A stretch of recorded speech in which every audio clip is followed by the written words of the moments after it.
Let's talk about the cross that Jesus was crucified on. Now, I'm not much of a storyteller, so I'll try not to botch it too much. But right before Adam died, he sent his son Seth out back to the Garden of Eden to get the tree of knowledge, the tree of life. Okay, so Seth walks east, goes to the Garden of Eden, and there's an angel there, and the angel gives him three seeds from the tree of knowledge. Okay, so Seth takes the three seeds back to Adam.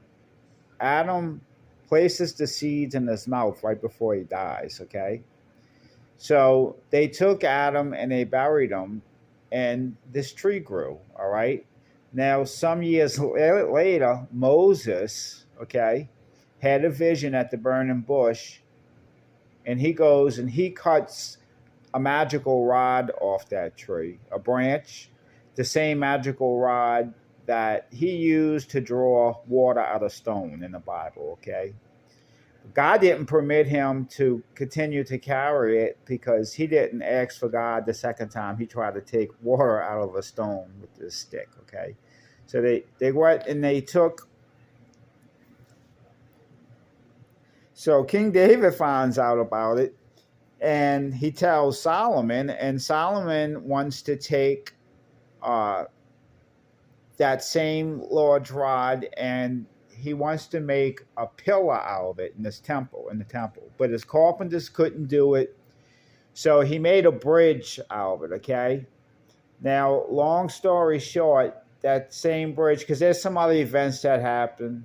Some queen from some other country came and blah, blah, blah, blah. So she said a prayer at the bridge. Anyway, it was the same bridge that Jesus was, when he was crucified, he walked over that same bridge, okay?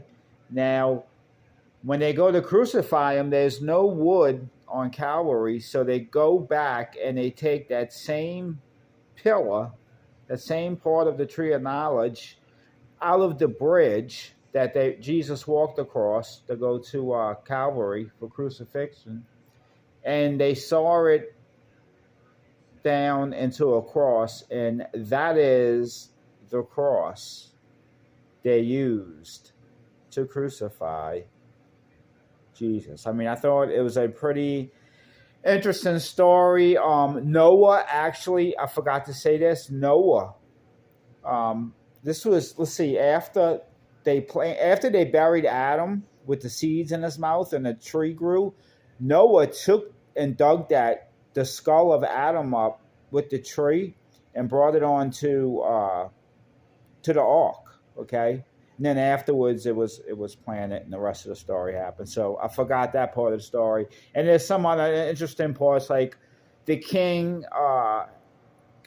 King David actually had gold plates put on it when they made a bridge with it, and someone stole it. They stole the gold, and they buried the wood, and they dug the wood up later, and they made another bridge with it, and that was the bridge that Jesus walked across. So, yeah, the crucifixion, the cross right here, very interesting story told by a non-storyteller.